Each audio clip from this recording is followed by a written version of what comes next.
పెరగాలి అని, ఏకపక్షంగా ధరలు పెంచకూడదు అని, ఒక ధర పెరగాలి అని అంటే ఒక హేతుబద్ధత ఉండాలి అని, అది పెంచాలి అని అంటే అది అక్టోబర్ నవంబర్ మాసాల్లో సమృద్ధిగా ఫిష్ మీలు, సమృద్ధిగా పంటలు ఇవన్నీ కూడా అందుబాటులో ఉన్న తరుణంలో రేట్ల మీద రివ్యూ చేయాలి అని, ఇలా ఎడా పడితే అలా ఎప్పుడు పడితే అప్పుడు రేట్లు ఇష్టం వచ్చినట్టుగా పెంచుకుంటూ పోకూడదు అని చెప్పి ఇటీవల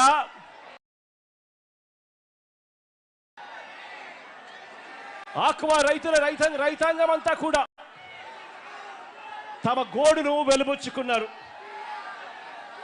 ఈ ప్రభుత్వానికి అప్పుడే అల్టిమేటం కూడా జారీ చేశాం. మీ అందరికీ కూడా తెలిసిన విషయమే, చంద్రబాబు నాయుడు గారి చర్మము కొంచెం మందము అని చెప్పి.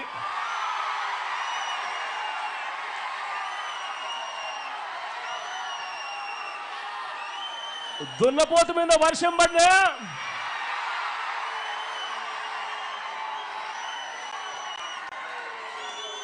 ఏ మాదిరిగా చెల్లించదో, చంద్రబాబు నాయుడు గారి ప్రభుత్వం కూడా అదే మాదిరిగా తయారైంది అని కూడా చెప్పడానికి బాధపడతా ఉన్నాను.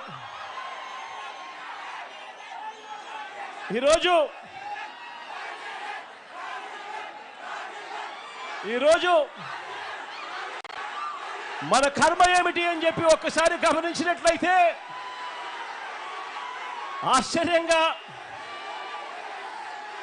ఆక్వా రైతులకు సప్లై చేసే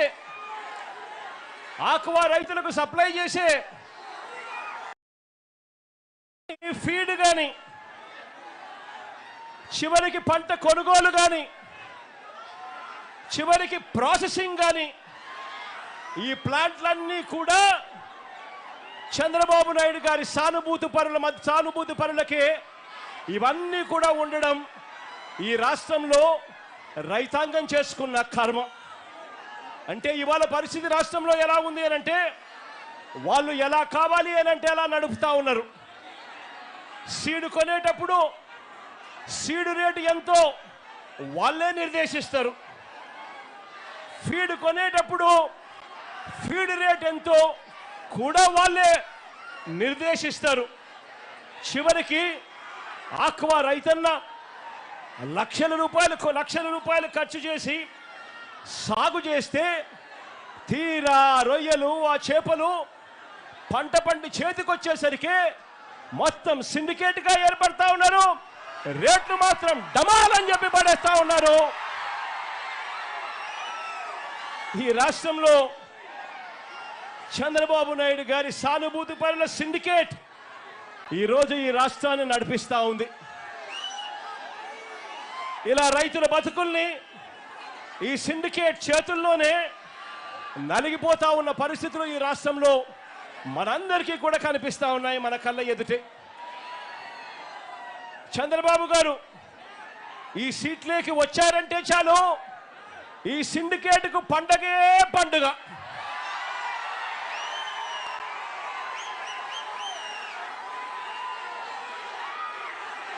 మన రైతన్నకు మాత్రం కన్నీళ్ళే కన్నీళ్ళు.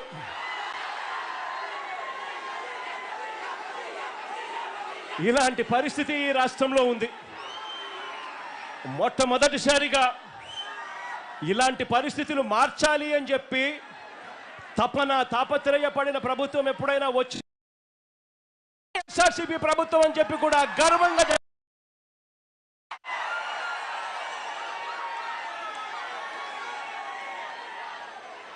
మన పాలన ఎలా జరిగిందో కాస్త గుర్తు చేస్తాను. మన పాలనలో జరిగిన కాస్త గుర్తుకు చేస్తాను. గతంలో ఎప్పుడూ జరగని విధంగా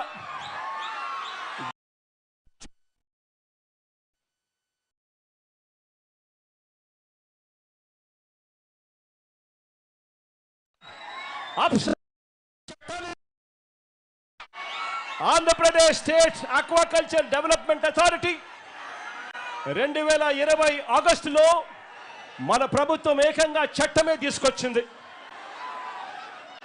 ఈ యాప్సెడాకు సాక్షాత్తు ముఖ్యమంత్రి చైర్మన్ గా ఉంటాడు అని చెప్పి యాప్సెడా చట్టంలో నిర్దేశించడం జరిగింది. ఆక్వా రంగంలో ఒక రెగ్యులేటరీ బాడీని తీసుకొని వస్తే ఆ రెగ్యులేటరీ బాడీకి యాప్సెడా అని పేరు పెట్టి ఆ రెగ్యులేటరీ బాడీకి సీఎంఏ చైర్మన్ గా ఉంటూ సీడ్ రేట్లు, ఫీడ్ రేట్లు, మందుల రేట్లు, ప్రాసెసింగ్, కొనుగోలు ధరలు, మార్కెటింగ్, వీటిలో ఎక్కడ ఏ సమస్య వచ్చినా కూడా రైతాంగానికి నేరుగా తోడుగా ఉండేది ముఖ్యమంత్రి ఉంటాడు అని చెప్పి ఒక చట్టాన్ని తీసుకొని వచ్చి రైతులకు తోడుగా నిలబడ్డారు. కానీ ఈరోజు ఏం జరుగుతుంది? ఈరోజు అదే చట్టాన్ని చేస్తా ఉన్న పరిస్థితులు ఈరోజు రాష్ట్రంలో మన కంపెనీలన్నీ కూడా ఇష్టానుసారంగా ఫీడ్ ధరలు పెంచుకుంటూ పోతా ఉన్నారు.